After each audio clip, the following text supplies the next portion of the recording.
Hello again. So we are here at the Epic Center, covering the with the PMN, covering the Art Hub this time, and we are here with. All May. Hi, Paul. So I was looking at your artwork, and I was really curious to know. Could you tell us a little bit about your artwork? When did you start it? When did you start making it? Like how? Where does it come from? Well, I started woodturning actually in 1997, and then I changed courses over the next 10, 13 years, and decided I didn't like doing the type of wood turning from like turned logs. So I went back to building furniture, and then after a while of doing that, I found out about this new thing to me anyway. It was called segmented wood turning.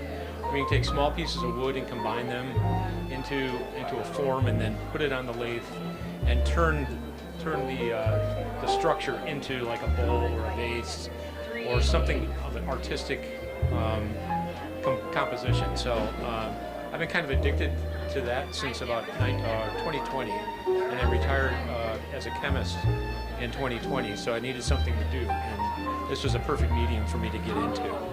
Yeah, right. And how do you think your art has changed over the years?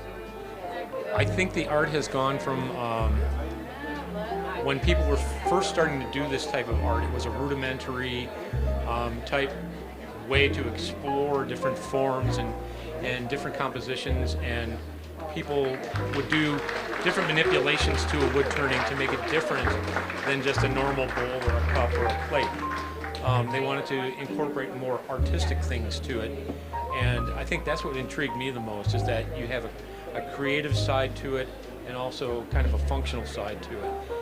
The more I've done it, the more I really wanted to become more artistic.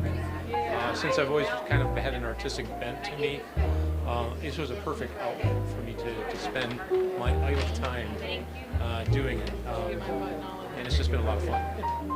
Why do you think wood turning is considered an art and not only a utilitarian item? When is it? Why do you think? Why do I think?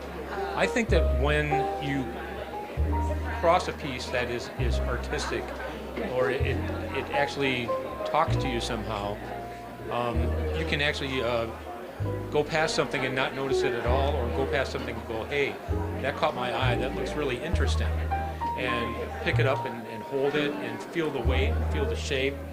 And there's something really tactile about that is just wonderful to hold in your hands. You'd be surprised, people walk by the same thing 10 times.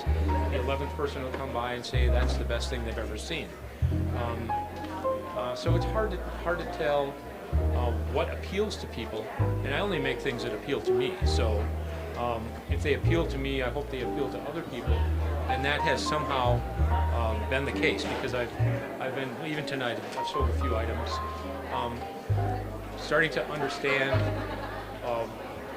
how to make things more complex, and how to catch somebody's eye, and how to elicit that emotion. So I think over the years, people have really reached out and done a lot of different things in wood turning, and mine is only just a small segment of that. There's people that do phenomenal things in wood turning that I don't even know how they did, but I'm a member of the American Association of Wood Turners, and there's meetings and there's forums online. We exchange ideas, and we try to help each other to understand the art more. I don't like to call it a craft, I like to call it an art, because it comes from in here. Craft is something you do with your hands, art is something you do with your heart. Yeah, of course. And how do you think your art impacts the community? Do you think it has an impact on the community? I don't think I impact the community as a whole. I impact small parts of the community, because they're the ones that can appreciate this sort of thing. And I do have an online store, and people have bought things from me from all over the United States without picking it up in their hands. So there's a certain amount of trust there too, that they know from my reputation of selling things online that people in the past have enjoyed what they've purchased, and they've given me nice feedback. And so building that rapport and that reputation, I think maybe spreads the word a little bit more about the things that you can do in this field. Thank you. And one last question, maybe. If you were to describe your art with one emotion, what would that emotion be? Whirlwind. It's a whirlwind because I never know from day to day what I'm going to do. I'm always thinking about it. I'm either drawing things out or going to my studio, trying to get where it's up in my head and I need to get it into a piece of work. So it's been a whirlwind. It's just been trying to cope with the fact that I could only do one or two things at a time. I can't do 10 things at a time, even though there's 10 things in my head.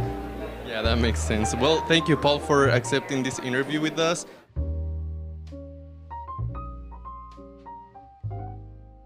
PMN.